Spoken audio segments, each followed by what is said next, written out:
Assalamualaikum warahmatullahi wabarakatuh. Selamat siang, salam sejahtera untuk kita semua. Perkenalkan, saya M. Taufik Rahmadi, dosen jurusan Pendidikan Geografi, Fakultas Ilmu Sosial, Universitas Negeri Medan. Saya adalah satu dosen pengampu mata kuliah penginderaan jauh. Penginderaan jauh merupakan mata kuliah wajib sebanyak 2 SKS yang dibebankan kepada mahasiswa semester 3 jurusan Pendidikan Geografi. Mata kuliah penginderaan jauh bertujuan memberikan pemahaman kepada mahasiswa tentang analisis data citra, analisis keruangan, interpretasi citra baik secara digital maupun visual. Pada akhirnya, mahasiswa dapat melakukan pengolahan data citra penginderaan jauh secara mandiri, baik untuk tugas case method dan team based project serta tugas akhir skripsi. Capaian pembelajaran yang diharapkan dari mata kuliah penginderaan jauh yaitu: pertama, mampu memiliki pengetahuan terkait perkembangan teknologi kebumian khususnya dalam bidang geospasial.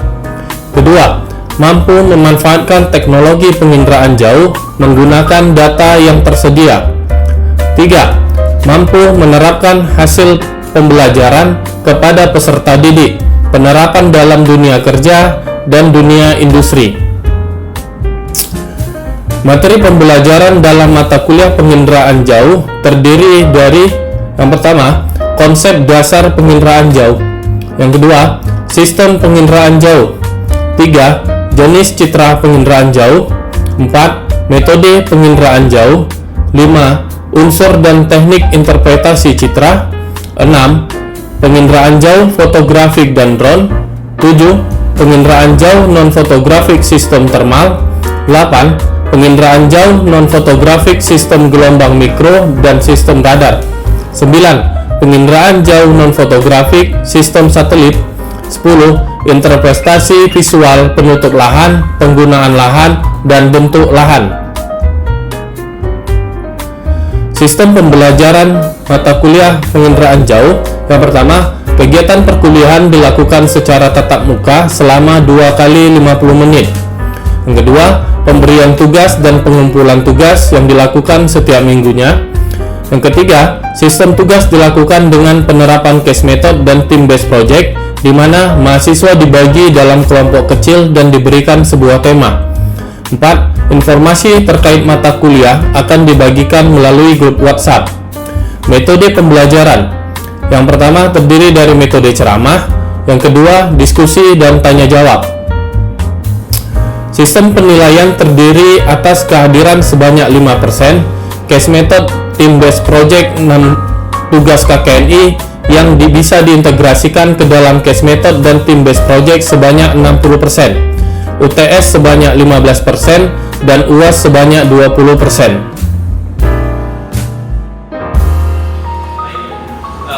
Assalamualaikum warahmatullahi wabarakatuh. Oke, selamat pagi, salam sejahtera untuk kita semua. Oke, semuanya dalam keadaan sehat. Oke, baik. Ketemu lagi kita pada hari ini dalam mata kuliah penginderaan jauh. Baik, sebelum kita mulai perkuliahan kita pada pagi hari ini, marilah kita berdoa menurut agama dan kepercayaan masing-masing. Berdoa dimulai.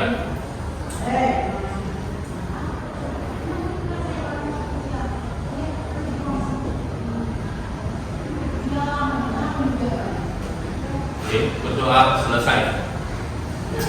Baik, pada hari ini kita akan membahas tentang konsep dasar dari penginderaan jauh, di mana konsep dasar itu merupakan satu ilmu yang perlu kita pelajari sebelum kita melangkah lebih jauh mempelajari tentang penginderaan jauh. Jadi bagaimana kita mengetahui dasar ataupun fondasi dari sebuah ilmu terkait dengan apa yang akan menjadi pembahasan kita untuk pembelajaran penginderaan jauh ke depannya nanti. Kita mulai dari konsep dasar di penginderaan jauh. Nah, Yang pertama, di dalam penginderaan jauh ini kita akan membahas beberapa sub materi ataupun sub pembelajaran, di mana dasar dari konsep dasar ini kan adalah yang akan kita pelajari adalah pengertian penginderaan jauh. Oke. Yang kedua, kedudukan penginderaan jauh di dalam geografi. Oke. Dan yang ketiga, oke.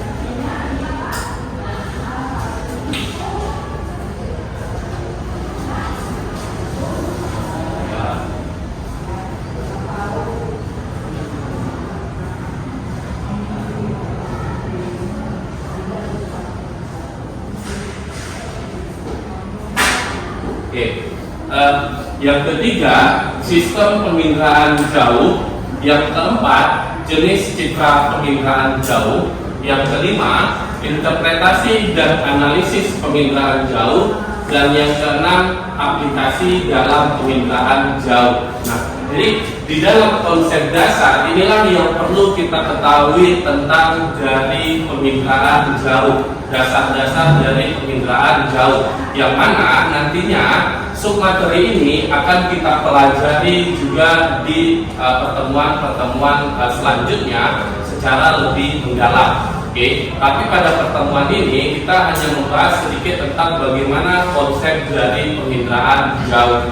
Nah, masuk kita ke dalam materi yang pertama, yaitu pengertian penginderaan jauh. Nah, secara umum ataupun secara kajian teori, bahwa penginderaan jauh itu merupakan sebuah ilmu untuk mengidentifikasi objek yang ada di permukaan bumi tanpa menyentuh langsung objek tersebut. Nah, di sini yang menjadi kata kunci dari penginderaan jauh adalah mengidentifikasi objek yang ada di permukaan bumi tanpa bersentuhan langsung dengan objek tersebut, yaitu dengan memanfaatkan gelombang elektromagnetik. Nah, jadi bagaimana kita bertindak untuk melakukan penginderaan jauh? Seperti yang ada di indera di tubuh kita, seperti itulah cara kerja dari sistem penginderaan jauh. Oke. Di dalam tubuh kita, ada beberapa sensor terkait dengan penginderaan jauh, ya kan? Yang pertama ada mata. Kita bisa melihat tanpa bersentuhan langsung dengan objek yang kita lihat. Yang kedua ada telinga, kita bisa mendengar dari jarak jauh. Yang ketiga ada kulit, kita bisa merasakan panas, dingin dari jarak jauh ataupun jarak yang tidak menempel dengan kulit. Terus apa lagi?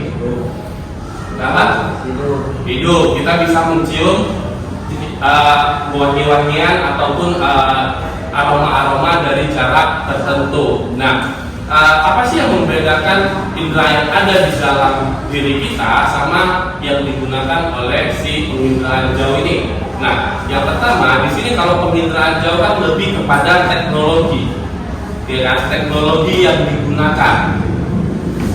Kalau kita kan bukan teknologi, itu memang yang sudah ada di dalam tubuh kita. Jadi bisa dipahami sampai di sini.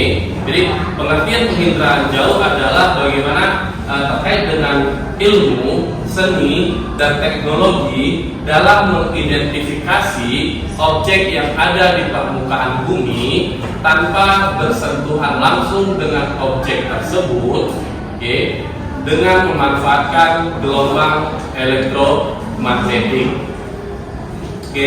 Sampai di sini bisa dipahami. Nah, mengapa harus penginderaan jauh? Ini yang menjadi problem kita. Kenapa harus penginderaan jauh? Kenapa sih kita untuk mengidentifikasi objek kan bisa aja menggunakan ilmu-ilmu yang lain, kan gitu kan? Nah, mengapa harus penginderaan jauh? Yang pertama, penginderaan jauh itu prosesnya lebih cepat. Nah, kenapa dia lebih cepat? Karena penginderaan jauh itu mampu mengidentifikasi atau memotret objek yang ada di permukaan bumi dalam waktu tertentu. Nah, waktu tertentu itu tergantung dari cakupan satelit yang digunakan ataupun tergantung dari misi si satelit. Ada yang melakukannya dalam 1 kali 24 jam, ada yang melakukannya dalam jangka waktu 16 hari. Maksudnya 16 hari dia akan kembali ke titik yang sama. Nah, yang kedua, cakupan wilayahnya lebih luas.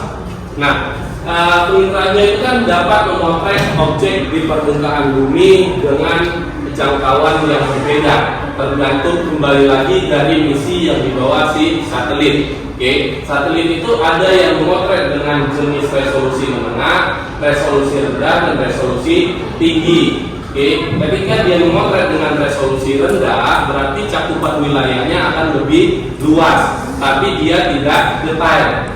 Oke, nah begitu juga dia memotret dengan resolusi yang tinggi, cakupan wilayahnya akan kecil, tapi kajian wilayahnya akan lebih detail. Nah, yang ketiga, akses lebih mudah, karena dia nggak ada gangguan, tingkat gangguan lebih rendah, ya kan? Yang menjadi gangguan satelit adalah cuaca ketika pemotretan, dan cuaca ketika pemotretan kan tidak setiap hari menghadapi cuaca yang sama. Belum tentu hari ini terjadi cuaca angin, badai, hujan, besok juga hujan, ya kan? Atau mungkin dalam bulan ini nggak mungkin 30 hari itu hujan terus atau cuacanya jelek terus, nggak mungkin. Nah, terus biaya relatif lebih murah dan efisiensi lebih tinggi. Nah, kenapa biaya lebih murah? Karena dengan citra satelit kita bisa mengidentifikasi objek dalam luasan wilayah tertentu dengan cepat. Contohnya ketika kita ingin mengetahui wilayah daerah yang ada di Kota Medan, kita bisa melihat wilayah tersebut menggunakan Google Earth, ya kan? Misalnya kita ingin melihat wilayah Marelan, bisa kita lihat luas apa Marelan, ada apa aja di Marelan sekarang, tanpa kita harus survei ke sana. Nah, terus efisiensinya lebih tinggi, sudah pasti data satelit, data yang sebenarnya terjadi di permukaan bumi. Nah, terus apa yang diperoleh dari penginderaan jauh?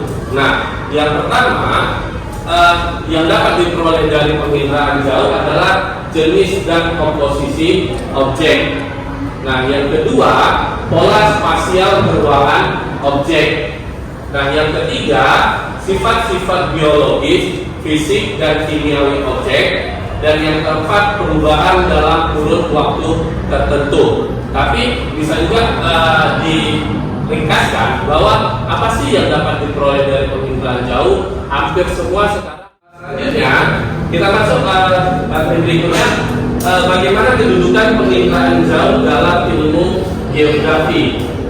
Kenapa penginderaan jauh ini masuk ke dalam geografi? Itu yang menjadi hal penting juga, ya. Nah, di sini bahwa diperumpamakan bahwa matematika dan logika. Jadi kenapa matematika dan logika? Bahwa matematika dan logika itu tidak bisa dilepaskan, ya kan? Itu yang kita umpamakan. Begitu juga penginderaan jauh ini. Jadi yang terjadi pada penginderaan jauh ini tidak bisa kita lepaskan daripada ilmu-ilmu yang ada di geografi.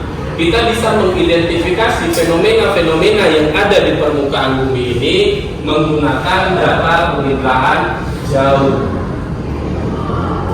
Jadi semua yang ada di permukaan bumi ini dapat kita identifikasi menggunakan data dari penginderaan jauh. Kita bisa mengidentifikasi fenomena 10 tahun yang lalu, atau kita ingin mengidentifikasi bagaimana perkembangan 5 tahun ke depan, bisa menggunakan data penginderaan jauh.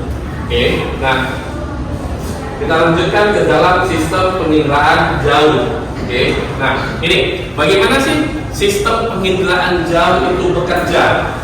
Ya, nah, penginderaan jauh itu bekerja di sini dia menggunakan 2 sensor. Ada sensor pasif dan ada sensor aktif. Di mana sensor pasif itu dia memanfaatkan energi matahari, sedangkan sensor aktif dia membawa energi sendiri untuk melakukan pemotretan. Nah, apakah ada kemungkinan satu satelit itu membawa ataupun menggunakan 2 sensor? Ya, bisa. Dia bisa menggunakan sensor pasif, dia juga bisa menggunakan sensor aktif. Sama seperti misalnya yang ada di HP kita masing-masing. Kita kan punya yang namanya flash. Kita bisa melakukan pemotretan di malam hari. Nah, seperti itu juga data dari penginderaan jauh. Nah, sensor aktif ini dia bisa melakukan radiasi buatan, penyinaran buatan untuk mengidentifikasi objek-objek yang ada di permukaan bumi. Oke, misalnya kita kan sering itu melihat kondisi, misalnya pernah nggak kalian melihat video-video atau gambar di Instagram, video tentang misalnya foto satelit menunjukkan kota Mekah yang bersinar, gitu, pernah kan? Nah, contohnya foto satelit menunjukkan kota mana yang bersinar kan? Kenapa bisa itu? Padahal itu kan dipotret pada malam hari. Nah, dia kan itu menggunakan sensor aktif, menggunakan data ataupun penyinaran sendiri untuk memotret objek yang ada di permukaan bumi. Jadi dia dapat melakukan kapanpun. Nah, sedangkan sensor pasif dia hanya melakukan pemotretan ketika matahari bersinar. Oke, jadi dia akan menyesuaikan di mana matahari melakukan penyinaran, di situ dia akan melakukan pemotretan wilayah tersebut. Oke, sesuai dengan rotasi permukaan bumi.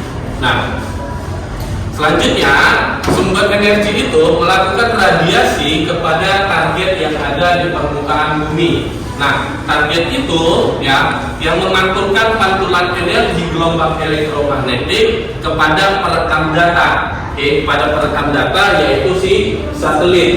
Barulah si satelit mengirimkan data yang direkam kepada pemrosesan data di permukaan bumi. Oke, bisa dipahami sampai di sini? Sampai di sini ada yang mau ditanyakan? Oke, ada yang mau ditanyakan? Silakan. Ada? Oke, silakan. Perbedaan penginderaan jauh dengan sigdasar kan sama-sama menggunakan teknologi juga untuk ilmu data. Saya perbedaan sigdasar dengan penginderaan jauh itu. Oke, perbedaan sigdasar dan penginderaan jauh. Nah, gini, kita sama saat ini juga kita mempelajari masalah sigdasar, ya kan? Nah, sigdasar dan penginderaan jauh. Nah, yang membedakan apa? Satu adalah sumber data, satu adalah alat pengolahan data. Jadi SIG itu, Sistem Informasi Geografis itu melakukan pemrosesan data terkait dengan data-data penginderaan jauh. Jadi data penginderaan jauh itu sebelum kita gunakan lebih lanjut dapat diolah menggunakan Sistem Informasi Geografis. Nah, mungkin kalian pernah ingat nggak dulu di zaman dulu kan foto kita itu masih dalam berupa film, ya kan? Kalau dalam berupa film itu kita mengenalnya dalam bentuk namanya cuci film, ya kan? Ya, padahal kan bukan dicuci, tapi kan dilakukan pemrosesan sampai jadilah sebuah foto berwarna atau foto hitam putih. Nah, begitu juga hubungan antara SIG dengan PJ. Jadi PJ itu sebagai sumber data utamanya, SIG itu melakukan pemrosesan datanya agar data ini dapat digunakan secara maksimal oleh pengguna ataupun oleh manusia yang menggunakan data penginderaan jauh. Oke, itu yang ya. Oke, silakan Budi. Baik Pak, di sini saya mau bertanya bagaimana sumber energi elektromagnetik digunakan dalam proses penginderaan jauh dan bagaimana citra penginderaan jauh itu dibentuk dan digunakan. Oke, ini kan gelombang jendela atmosferik, ya kan? Gelombang jendela atmosferik yang digunakan di dalam data penginderaan jauh.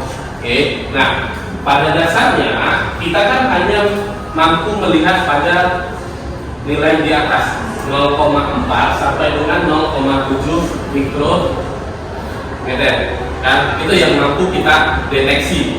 Oke, nah gelombang elektromagnetik yang muncul ke permukaan bumi itu kan tidak terlihat oleh mata kita, ya kan? Tapi gelombang itu kan nyata adanya. Contohnya gini, ketika kita pergi ke bermain di panas-panasan, itu kan secara tidak langsung kan kita akan merasakan bahwa kulit kita akan panas, ya kan? Itu kan termasuk gelombang elektromagnetik juga yang menghampiri, ya kan? Masuk ke dalam sini terus dipantulkan kembali. Nah, jadi gelombang elektromagnetik yang digunakan oleh si satelit itu tidak bisa kita deteksi atau tidak bisa kita lihat. Ya, karena apa? Karena dia kan berada di pada 10 minus 6. Oke. Nah, bisa juga dia berada pada di sini. Oke. Nah, ultraviolet 10 minus 1 sampai dengan 10 pangkat 9. Kenapa? Kalau mungkin gelombang-gelombang itu dapat kita lihat, mungkin ada ribuan gelombang yang datang setiap hari menghampiri permukaan bumi, dan kalau kita menghindarinya mungkin akan susah gitu, ya kan? Jadi gelombang itu tak terlihat sama kita, tapi dia nyata.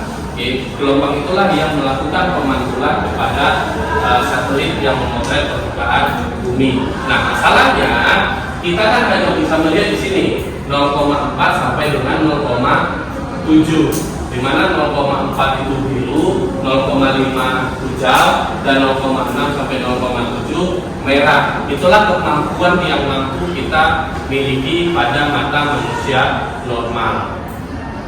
Oke, sudah. Oke, ada lagi yang mau ditanyakan? Oke, silakan. Agak noise ya, Iya. gangguan gitu. Nah, terus bagaimana sinyal dan noise atau gangguan ini mempengaruhi analisis data ini dalam penginderaan jauh? Oke, gangguan ataupun noise ya, noise itu bisa kita perbaiki ketika kita melakukan pengolahan data tadi. Nah, itulah bagaimana hubungan antara penginderaan jauh dengan sistem informasi geografis tadi. Oke, jadi kita bisa memperbaiki kesalahan-kesalahan itu pada sistem informasi geografis. Jadi kan citra ini sebelum kita gunakan, kita akan melakukan yang mana tadi? Kalau bahasanya cuci film, tapi kita akan melakukan pembenaran. Nah, dalam citra penginderaan jauh itu kita dapat melakukan pembenaran, ada dua sistem pembenaran. Yang pertama koreksi geometrik, yang kedua koreksi radiometrik. Jadi dua koreksi inilah yang harus kita lakukan untuk melakukan pembenaran yang terjadi pada perekaman. Oke, perekaman ini memperbaiki kesalahan noise tadi. Ya, jadi noise tadi bisa kita perbaiki itu menggunakan dua sistem koreksi.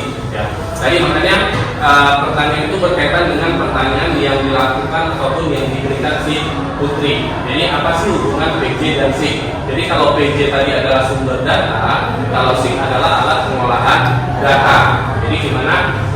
Ketika kita menggunakan data PJ, ya kan, maka sebelum data itu dapat kita gunakan benar-benar, dia harus kita lakukan yang namanya pembenaran ataupun koreksi. Di mana koreksi itu terbagi atas dua bagian umum, yaitu koreksi geometrik sama koreksi radiometrik. Nah, koreksi geometrik ini ada lagi subbagiannya, sedangkan koreksi radiometrik juga ada subbagiannya lagi. Tapi secara umum dua hal ini yang harus kita lakukan untuk koreksi ataupun memperbaiki kesalahan-kesalahan dalam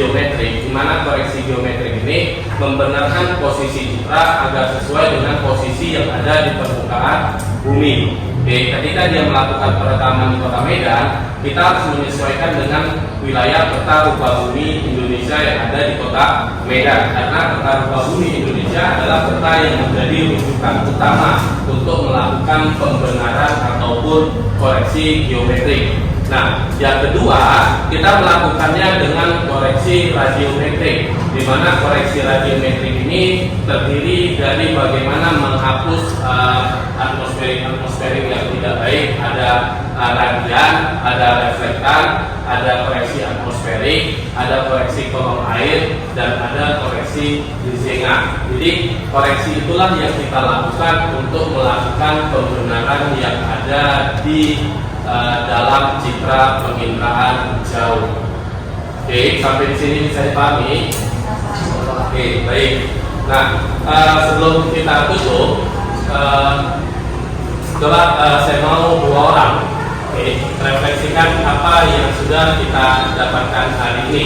Nah, yang pertama saya minta dari sebelah kiri saya 1 orang untuk refleksikan ataupun menjelaskan apa sih yang sudah kita pelajari pada hari ini. Silakan. Baik, yang dapat saya simpulkan dari pembelajaran kita hari ini yaitu penginderaan jauh adalah ilmu seni dan teknologi dalam memperoleh informasi tentang objek bentuk argumen atau menentukan objek tersebut dengan memanfaatkan energi gelombang elektromagnetik. Nah, keuntungan dari penginderaan jauh yang dapat kita peroleh yaitu prosesnya yang lebih cepat, cakupan wilayah yang luas, akses yang lebih mudah, tingkat gangguan lebih rendah, biaya relatif lebih murah, dan efisiensi lebih tinggi. Nah, di sistem penginderaan jauh juga menggunakan 2 sensor yaitu sensor pasif yang memanfaatkan energi matahari dan sensor aktif yang memanfaatkan energi tapan atau energi besi. Oke, baik, terima kasih. Pada siapa nih? Elma. Oke, silakan. Satu lagi. Baik, dari apa yang kita pelajari hari ini tentang konsep dasar penginderaan jauh. Penginderaan jauh itu adalah ilmu seni dan juga teknologi yang digunakan untuk merekam dan memperoleh data dari permukaan bumi tanpa harus menyentuh atau menyentuh langsung permukaan bumi itu. Dengan adanya ilmu ini maka efisiensi dan juga efektivitas dalam mengumpulkan data itu menjadi lebih tinggi karena dapat memuat banyak hal di dalamnya, semua yang ada di permukaan bumi, dari jenis dan komposisi objek, pola spasial dan juga bentuk atau sifat biologis, fisik dan kimiawi objek yang ada di permukaan bumi. Juga penginderaan jauh memiliki hubungan yang baik atau harus tidak terlepas dari geografi karena penginderaan jauh dapat menyediakan informasi atau data yang sangat diperlukan dalam hidup geografi. Oke, baik, terima kasih kepada Dilo. Untuk tugas perkuliahan minggu depan, tugasnya adalah mengidentifikasi jenis-jenis citra satelit berdasarkan resolusi spasial. Jadi kalian harus mengidentifikasi jenis satelit dengan resolusi yang berbeda, di mana ada 3 resolusi rendah, resolusi menengah, dan resolusi tinggi. Baik, demikian. Mungkin itu yang bisa kita pelajari ataupun yang saya sampaikan pada hari ini, dimana pada pertemuan hari ini kita membahas tentang konsep dasar geografi, konsep dasar dari penginderaan jauh, dimana yang pertama adalah pengertian dari penginderaan jauh, dimana di situ merupakan ilmu seni ataupun identifikasi objek tanpa bersentuhan langsung. Oke. Yang kedua, kita mempelajari bagaimana kedudukan geografi dalam penginderaan jauh atau penginderaan jauh di dalam geografi. Dan yang ketiga, sumber perekaman dari penginderaan jauh, ada sumber data pasif dan juga sumber data aktif.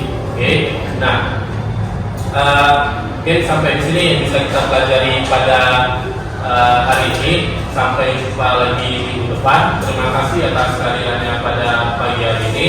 Sebelum kita akhiri pertemuan pada pagi hari ini, marilah kita berdoa menurut agama dan kepercayaan masing-masing agar apa yang kita pelajari pada hari ini dapat menjadi berkat untuk kita semua. Oke, berdoa dimulai.